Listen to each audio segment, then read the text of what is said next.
Bonjour et bienvenue dans Objectif 2023 qui reçoit pour vous aujourd'hui sur ces plateaux un ancien porte-parole du gouvernement et ministre de la Communication et Médias, actuellement député national élu du Sankuru. Vous l'avez certainement deviné, il s'agit de Lambert Mende Omalanga à qui je dis bonjour et bienvenue. Bonjour madame.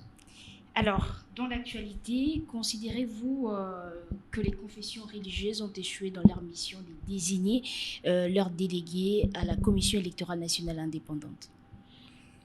Je ne sais pas dire si elles ont échoué, parce qu'on vient de leur donner encore une possibilité de trouver un accord, mais ce qui est vrai, c'est qu'elles ont retardé le processus, parce que cela fait belle lurette qu'on attend qu'elles puissent désigner les deux personnalités qui devraient les représenter, notamment à la tête de la commission et au sein de la plénière de celle-ci. Et manifestement, ces confessions religieuses restent divisées pour des raisons qu'il m'est difficile de comprendre, dans la mesure où nous sommes en face de pères spirituels desquels nous attendons plutôt un exemple de conciliation, d'humilité, et qu'ils ne nous envoient pas. Et donc, je suis plutôt déçu de cette attitude et j'espère vivement que le dernier délai que le président de l'Assemblée nationale vient de leur accorder avant que la commission paritaire ne puisse proposer à la plénière une solution qui nous permette d'avoir cette commission mise en place dans des délais qui nous permettent d'espérer des élections en 2023 sera respecté. Alors, vous l'avez dit tantôt, ces processus de désignation des animateurs de la CENI au sein de la plateforme de confession religieuse leur divisent donc, mais que faire pour s'en sortir? Ou comment faire pour qu'ils s'en sortent? Je pense que d'après la loi elle-même, qui organise la Commission électorale nationale indépendante, ces désignations se font par consensus. C'est ce que nous avons fait à notre niveau, au niveau des acteurs politiques. Et pour eux, c'est un consensus qui est requis. Et en cas de non-consensus, naturellement, dans une démocratie, on passe à un choix démocratique, c'est-à-dire le vote, qui permet de dégager une majorité sur laquelle on devra pouvoir se positionner pour prendre une décision. Mais avant d'en arriver là, vous souhaiterez? Nous souhaitons sérieusement qu'ils arrivent à un consensus. C'est la meilleure façon de faire, à mon avis. N'y a-t-il pas une influence politique? Les influences politiques sont inévitables dans une institution comme la Commission électorale nationale indépendante. Les gens ont leur position, ils ont leur façon de voir. On ne peut pas empêcher à un membre d'une confession religieuse d'avoir des sentiments. Naturellement, la politique, à mon avis, c'est aussi un problème de perception, de sentiments. On ne peut pas dire que c'est Dieu le Père qui descend ou le Saint-Esprit lui-même, bien que le Saint-Esprit les inspire. Mais ce sont des hommes de chair, comme vous et moi, qui peuvent avoir leurs sentiments. Tout ce que nous pouvons faire, c'est les inviter instamment à pouvoir surpasser ces sentiments qui semblent les animer et qu'ils sont jusqu'à présent incapables de surpasser dans l'intérêt supérieur de la nation. Puisque la République démocratique du Congo a aujourd'hui besoin de mettre en place sa commission électorale nationale indépendante, puisque sans cela, il y aura des impacts sur le déroulé du calendrier électoral. Et par la suite, on va devoir se plaindre des retards que les choses vont prendre. Mais si au départ, on n'a pas pris la bonne décision de faire démarrer le processus à temps, il est évident que l'impact à l'arrivée sera constaté en termes de retard que nous ne souhaitons pas. D'une part, la dissension observée à la plateforme de confession religieuse, de l'autre côté, des appels à la dépolitisation de la Commission électorale nationale indépendante. Quelle option lever afin de mettre tout le monde d'accord? La dépolitisation de la Commission électorale nationale indépendante peut être envisagée de plusieurs manières. Nous l'envisageons du point de vue de la neutralisation mutuelle, c'est-à-dire que la présence de toutes les forces dans la commission permet de dépolitiser ou de neutraliser politiquement celle-ci, dans la mesure où il y a une sorte de surveillance mutuelle entre les uns et les autres.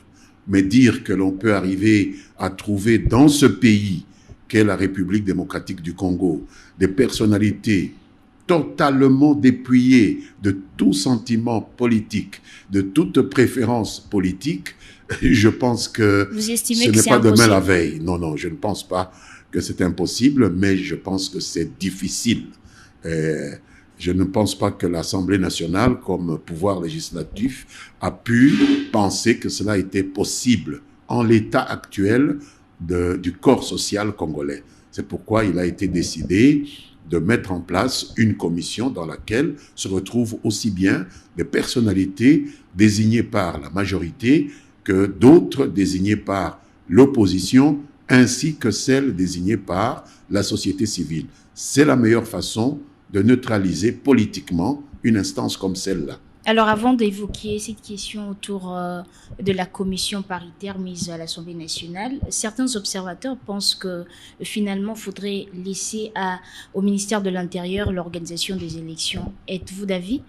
Je ne suis pas très éloigné de cette solution lorsque je vois les retards auxquels nous sommes obligés de nous astreindre du fait du comportement des confessions religieuses. Parce que nous avions cru que les confessions religieuses étaient parmi les instances les moins politisées de ce pays. Or, nous constatons que c'est elles qui nous obligent aujourd'hui à devoir attendre, et de manière totalement inattendue, une solution de leur part, alors que les acteurs politiques semblent pouvoir se mettre d'accord assez rapidement. C'est des confessions religieuses que nous arrivent justement ces querelles où l'on semble de plus en plus confondre ce qu'on peut considérer comme une altérité idéale au niveau des idées avec une hostilité individuelle où les gens confondent les idées avec les personnes et donc sont politisés ou plus que politisés. Et donc, à mon avis, on est en droit de se poser la question si la solution ne serait pas de remettre tout le processus entre les mains d'une administration qui, comme dans tous les autres pays, fonctionne sous la direction du ministère de l'Intérieur. Et on pourrait à ce moment parler de l'indépendance de l'organisation des élections? Mais l'administration est indépendante par définition.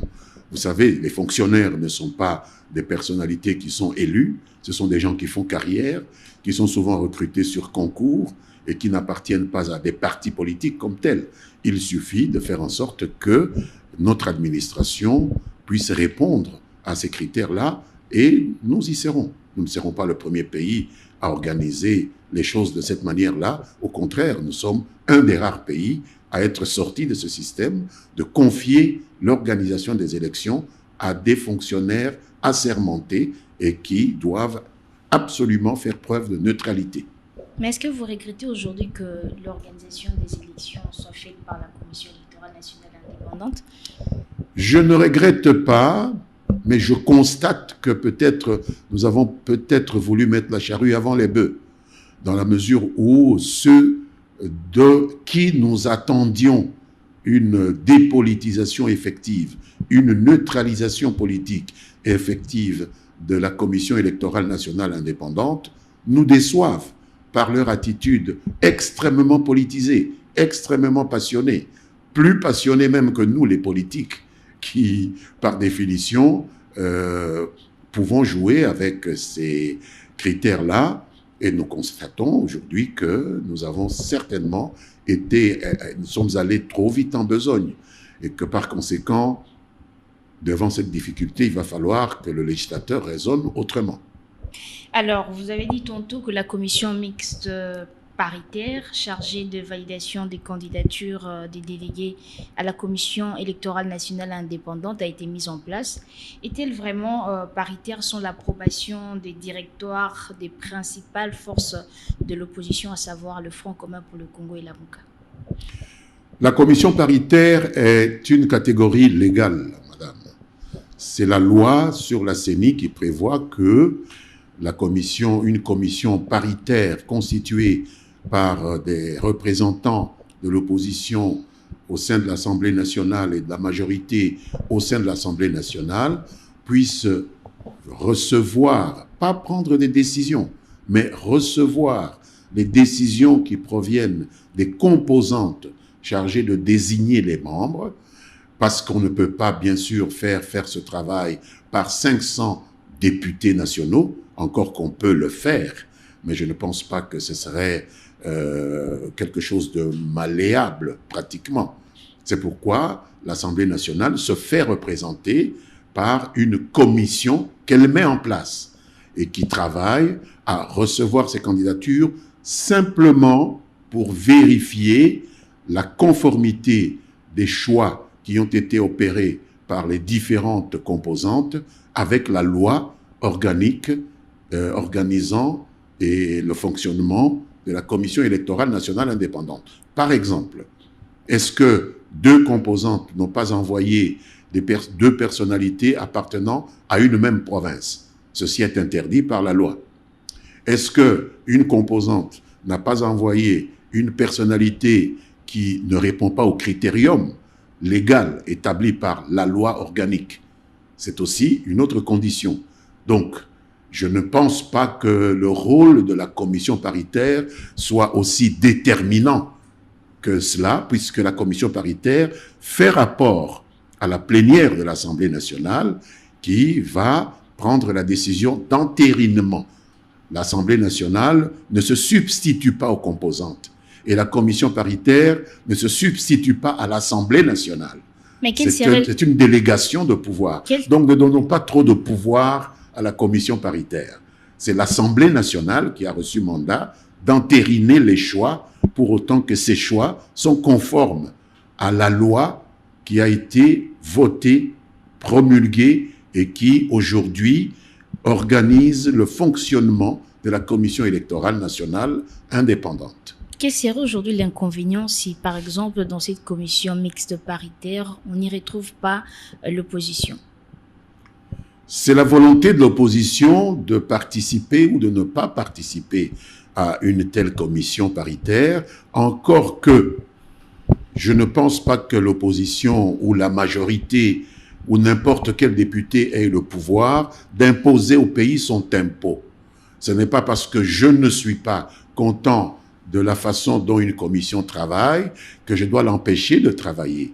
Je pense que l'Assemblée nationale est une institution qui est le produit de la volonté du peuple congolais tout entier et qui n'est pas à la disposition des coteries politiques ou des coteries provinciales ou particulières, de sorte que des gens puissent se mettre d'accord par la politique de la chaise vide, de l'empêcher de réaliser son travail. Parce que si demain, le moment arrive où des élections doivent avoir lieu et qu'elles n'ont pas lieu, je pense que le reproche sera fait à l'Assemblée nationale de ne pas avoir assumé sa mission d'entériner les choix qui viennent des composantes politiques. Rien n'empêche même une composante de ne pas présenter ses candidats, de prendre le temps qu'il faut pour le faire, si elle a besoin de plus de temps que d'autres, mais ce que nous contestons, c'est l'idée de bloquer l'institution Commission électorale nationale indépendante, parce que soit on n'est pas prêt soi-même à aller aux élections, ou parce qu'il y a des raisons subjectives qui vous pousseraient. Vous estimez que ceux de l'opposition ne sont pas encore prêts? Je ne dis pas cela. Peut-être qu'il y a des raisons tout à fait valables pour ces gens-là de ne pas présenter leurs candidats, mais est-ce que cela doit bloquer le fonctionnement normal des institutions? Puisque le peuple congolais, dans sa souveraineté, a décidé qu'en 2023, nous devons avoir des élections. Et vous et moi, nous savons que si nous ne mettons pas en place cette commission électorale nationale indépendante dans les temps requis C'est-à-dire maintenant, nous risquons d'assister à ce phénomène que tout le monde aborde aujourd'hui, le glissement. Nous ne voudrions plus vivre cela, d'autant plus que ça peut nous mener à des débordements que personne ne sera en mesure de contrôler. De sorte que si le plus grand nombre des composantes peut se mettre d'accord sur le choix des personnes qui les représenteraient, et pour autant que ces personnes seraient capables de remplir le quorum de fonctionnement de la Commission électorale nationale indépendante, cette commission peut très bien fonctionner. Il en est de même d'un gouvernement. Nous avons tous vu, lorsque M. Laurent-Désiré Kabila est venu ici, il n'avait pas l'habitude de mettre en place un gouvernement complet avec tous les ministères. Il lui arrivait, comme président de la République, de nommer par exemple 5 ministres, d'attendre un mois et de nommer 3 autres, d'attendre encore 2 semaines, d'en nommer encore 3, mais le gouvernement était en train de travailler. Du coup, ça ne vous dérange pas que l'opposition n'y soit pas? Ça nous dérange, mais ça nous dérangerait encore beaucoup plus si on empêchait la commission de commencer le travail de préparation des élections pour que celle-ci ait lieu en 2023. C'est ça qui serait vraiment quelque chose qu'il faut absolument éviter. Mais au regard de tout ce qui se passe, s'achemine-t-on vers un scénario où le quota de l'opposition restera vacant? Non, je ne pense pas que le quota restera vacant. Je pense qu'ils sont tous intéressés à participer à cette opération de contrôle des opérations électorales et que tôt ou tard, ils parviendront à se mettre d'accord. S'ils ne parviennent pas à se mettre d'accord, ils auront à en assumer la responsabilité devant leurs membres et devant l'opinion publique. Il n'appartient pas à d'autres composantes qui seraient majoritaires alors d'assumer la responsabilité de groupes qui seraient minoritaires par rapport à un retard comme celui-là qu'aucun groupe de la population congolaise ne souhaite aujourd'hui. Chacun doit pouvoir s'assumer. Alors, Ensemble pour la République de Moïse Katumbi redoute un débauchage. Ces pratiques ont été décriées avant l'arrivée au pouvoir de Félix Tshisekedi. Arrivons-nous un jour à un réel changement dans ces pays? Je pense qu'ils ont à expliquer ce qu'ils entendent par débauchage, aussi bien avant qu'après. Nous n'avons pas très bien compris le sens qu'ils mettent derrière ce mot. Lorsqu'on perd une élection, on parle de débauchage. Lorsqu'on ne joue pas le rôle qu'on souhaite jouer, on parle de débauchage. Je pense qu'il leur appartient d'expliquer très bien ce dont il s'agit. Et après tout, nous avons des juridictions, aussi bien de l'ordre judiciaire que de l'ordre administratif, devant lesquels ces problèmes peuvent être posés. Ils ne peuvent pas être en même temps eux-mêmes jugés partis. S'ils s'estiment victimes de débauchage, ils peuvent saisir les juridictions compétentes, parce qu'on n'a pas dit que là, les décisions... Là, c'est un conseil que vous donnez? Pardon? C'est un conseil que vous donnez? C'est un conseil que je donne, ça dit qu'il ne faut pas soi-même décider qu'on est victime d'une injustice et se rendre justice à soi-même. Il faut recourir à des instances qui sont appelées à rendre justice, puisque là, nous serions dans la jungle. Si chacun doit décider que quelqu'un lui a fait du tort et lui-même décider de se rendre justice à lui-même, nous ne serions plus dans un état de droit. Donc, je pense qu'ici, nous devons fonctionner conformément aux principes qui guident un état de droit. Vous vous estimez victime d'une injustice, saisissez les juridictions qui sont compétentes. C'est ça l'état de droit. Ce n'est pas à vous-même à décider qu'on vous a fait du tort et que vous avez à vous rendre justice à vous-même. Alors, deux voix ne cessent de s'élever pour exiger une CENI totalement dépolitisée, bien que promulguée par le chef de l'État. Aujourd'hui, un dialogue est-il une nécessité pour sortir de cette sorte d'impasse? Le débat me paraît déplacé au niveau temporel. Ce débat était justifié avant que la représentation nationale ne puisse se prononcer définitivement sur cette question. La loi est venue au Parlement, nous en avons débattu au niveau de l'Assemblée nationale, elle est montée en seconde lecture au niveau du Sénat, c'est à ces niveaux-là que le débat a lieu. Et puis elle est allée sur la table du président de la République qui avait la possibilité de renvoyer pour une seconde lecture sur base de ces remarques-là. Maintenant, la loi a été promulguée, elle reflète le choix de la majorité de ceux qui ont été désignés par le peuple souverain pour légiférer. Et il n'appartient pas à un groupe d'individus de remettre en cause une loi que nous devons simplement mettre en application. Vous Et c'est ça, et c'est le moment de dire, avec les préceptes des latinistes, dura lex, sed lex. Elle est dure, mais c'est la loi. On l'applique, pas parce qu'elle vous plaît, mais parce que c'est la loi. C'est pendant le processus de législation que ces problèmes-là peuvent se poser. Donc je ne pense pas que c'est le moment de venir poser les problèmes du contenu d'une loi qui a déjà été promulguée. Donc, ce n'est plus prioritaire de parler en ce moment de la dépolitisation de la CENI. Il n'est plus approprié de parler du contenu d'une loi qui a été promulguée, qui existe et qu'on doit simplement appliquer. Le rôle d'un bon citoyen, c'est d'exécuter la loi, d'exécuter les lois de son pays.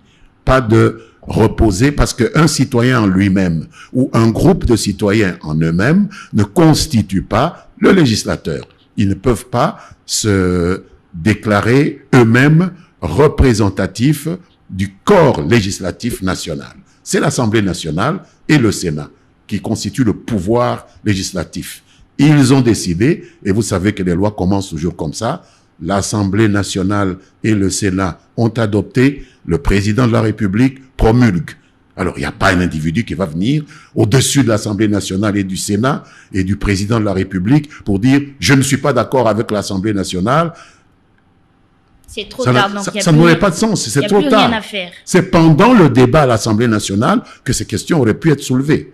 Donc, il n'est pas question de venir soulever des débats sur une loi qui est déjà promulguée après la promulgation de la loi. Ça n'a aucun sens. Il n'y a plus une possibilité de remettre sur table pour essayer de s'accorder avec ceux qui pensent qu'il y a dépolitisation. Non. Il y a politisation de la CENI. Sinon, ça ne serait plus un état de droit. Ce serait un coup d'État, au sens légal du terme. Ce serait une injure, d'ailleurs, à l'état de droit. Un autre point, c'est la loi électorale, toujours pas débattue à l'Assemblée nationale. Qu'est-ce qui bloque? La loi électorale sera débattue, mais vous voyez vous-même les difficultés auxquelles nous devons nous confronter pour mettre en place une loi d'accompagnement comme celle de la Commission électorale nationale indépendante. Je ne doute pas que la loi électorale soit déjà dans le livre bleu de l'Assemblée nationale. Pourtant, l'Union sacrée pour la nation est majoritaire à l'Assemblée nationale. Mais bien sûr, mais même dans l'Union sacrée pour la nation, vous venez d'invoquer vous-même des partis membres de l'Union sacrée qui remettent en cause une disposition légale que l'Union sacrée a massivement votée au niveau de l'Assemblée nationale, mais où certains membres, peut-être de l'Union sacrée, ne retrouvent pas leurs intérêts. Nous sommes dans le monde des hommes. Et si nous ne faisons pas en sorte de placer certains principes au-dessus des individus que nous sommes, je pense que nous ne sortirons pas de l'auberge. Mais sur cette loi électorale, qu'aimeriez-vous voir comme changement? Certaines choses doivent être revues, à mon avis, notamment dans les élections au niveau provincial. Par exemple, l'élargissement du corps électoral pour le choix des gouverneurs. Le corps électoral me paraît par trop étriqué au niveau de cette élection indirecte. Soit on élargit le corps électoral, soit on fait en sorte que, à ce niveau-là, on puisse avoir une élection au suffrage universel direct, ce qui permettra de réduire la corruptibilité de ce processus, parce que nous en voyons les conséquences au niveau de l'ingouvernabilité de la plupart de nos provinces aujourd'hui. Alors, la proposition de loi sur le verrouillage de l'accès à certaines fonctions, notamment la présidence de la République, y a-t-il l'opportunité aujourd'hui de débattre sur ces sujets? La décision de l'opportunité de l'examen d'une loi ou d'une proposition ou d'un projet de loi appartient à l'Assemblée nationale et au Sénat. Il n'appartient pas à monsieur tout le monde de décider de l'opportunité ou de l'inopportunité d'examiner un projet ou une proposition de loi. D'abord, la Constitution prévoit que chaque député, chaque sénateur a la possibilité de proposer une proposition de loi, et l'Assemblée nationale a un règlement intérieur dans lequel il est prévu les mécanismes d'examen de l'opportunité de l'examen d'une proposition de loi. Maintenant, il y a des secteurs qui n'appartiennent même pas à l'Assemblée nationale et qui prétendent que ce projet ou cette proposition dont vous parlez ne devrait même pas faire l'objet d'un examen. C'est une injure à l'Assemblée nationale. C'est une injure au Sénat. C'est une injure au peuple congolais que de lui dire, moi, monsieur X, moi, monsieur Y, ou bien nous, groupe d'individus X ou Y, nous vous interdisons de réfléchir à l'avenir de vos institutions. Cela ne peut être accepté dans un état de droit. Donc, je ne parle pas du contenu de la loi, oui, mais l'opportunité d'examiner un projet appartient à l'Assemblée nationale ou au Sénat. Vous estimez que c'est opportun d'en parler? C'est opportun, n'importe quelle loi. Moi, je suis un libre exaministe. Je suis un produit de l'Université libre de Bruxelles. Que vous pensiez des choses contraires à ce que moi je pense ne m'autorise pas à vous empêcher d'exprimer ce que vous pensez. Quitte à moi à vous rencontrer dans le débat. Mais je ne peux pas empêcher quelqu'un d'exposer une idée parce que je suis contre cette idée. Ça n'a aucun sens, à mon avis. Question de curiosité, quelles sont vos relations aujourd'hui avec Joseph Kabila? Mais je n'ai pas de relations d'inimitié avec le président Joseph Kabila, sénateur à vie aujourd'hui, ancien président de la République, qui est un homme d'une intelligence remarquable, un homme avec qui j'ai travaillé et que j'ai appris à beaucoup respecter, même si j'ai été victime d'un certain entourage autour de lui qui m'a amené à prendre les décisions avec le groupe auquel j'appartiens, que nous avons prise d'adhérer à l'Union sacrée pour la nation. Mais le président Joseph Kabila, comme individu, a tout mon respect. Vous êtes toujours en contact? Non, je n'ai pas de contact avec lui. D'abord, c'est un homme très taiseux. Ce n'est pas facile, surtout depuis qu'il n'est plus aux affaires. Je pense qu'il s'occupe de ses fermes et de ses affaires. Ça vous inquiète? Pourquoi ça devrait m'inquiéter? Il a ses choix. C'est un homme qui est jeune, qui a le temps avec lui. Que doit faire l'Union sacrée pour éviter un destin semblable à celui du FCC? Je pense qu'il faut élaborer ce que nous pouvons appeler des projets qui nous mettent ensemble, et il faut surtout des mécanismes qui permettent de rendre possible la libre expression des idées au sein du groupe, avec un respect mutuel entre les différentes composantes du groupe. Et je pense que tout le reste va aller tout seul. Et en ce moment, comment ça évolue? Ça évolue dans ce sens-là. Vous voyez bien que nous avons des débats, que nous sommes parvenus même à nous mettre d'accord pour dégager des représentations beaucoup plus rapidement à 250 députés de l'Union sacrée pour la nation qu'à 8 confessions religieuses. Donc, c'est vous dire cette union sacrée est composée d'hommes de raison qui savent placer l'intérêt général au-dessus des intérêts particuliers. Et je pense que c'est dans ce sens-là qu'il faut poursuivre. Donc, à ce stade, on peut dire que l'Union sacrée pour la nation a une longue vie. Je l'espère. Je pense que les choses se passent plutôt bien, à mon avis, jusqu'à présent. Êtes-vous certain qu'il y aura des élections en 2023? Nous voulons faire en sorte qu'il y ait des élections en 2023. C'est pourquoi nous ne voulons pas nous plier aux caprices de ceux qui veulent nous retarder aujourd'hui, d'autant plus que nous savons qu'ils ont pris l'habitude de casser le sucre sur le dos des autres chaque fois qu'il y a du retard. Et étant aujourd'hui aux affaires, nous ne souhaitons pas être victimes de ces lynchages médiatiques ou politiques auxquels on a habitué l'opinion congolaise lorsqu'une élection prend du retard. Nous souhaitons que les choses se fassent conformément à ce qui est inscrit dans les textes légaux dans ce pays. C'est pourquoi nous voulons avoir une commission électorale nationale indépendante, parce que c'est elle qui a la plus grande responsabilité dans les préparatifs qui nous permettront d'avoir des élections à temps voulu. Un autre point, le gouvernement soutient le recensement général de la population avant 2023. Votre avis comparatif à ceux qui pensent qu'ils redoutent plutôt les glissements? Je ne sais pas si le type de recensement auquel le gouvernement pense, vous devez être mieux informé que moi, pourrait être de nature à empêcher que l'élection ait lieu dans les délais constitutionnels. J'espère que non. En tout état de cause, si recensement il y a, le gouvernement viendra nous expliquer la méthodologie qu'il compte utiliser à l'Assemblée nationale. Et à ce moment-là, nous verrons quels sont les mécanismes à mettre en place pour pouvoir faire en sorte que les élections ne puissent pas souffrir de cet exercice qui est tout à fait normal.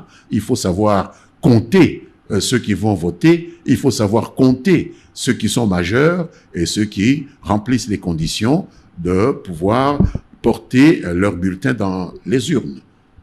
Voilà, soutiendrez-vous la candidature de Félix Tshisekedi en 2023? Si mon regroupement politique est aujourd'hui dans l'Union sacrée pour la nation, ce n'est pas pour ne pas soutenir la candidature de celui qui a fondé l'Union sacrée pour la nation.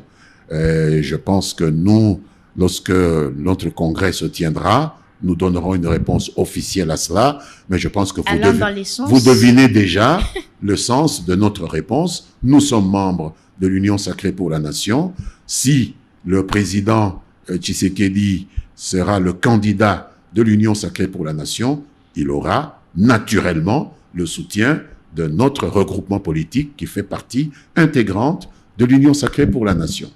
Voilà, nous sommes pratiquement arrivés à la fin d'Objectif 2023. Un mot pour clôturer?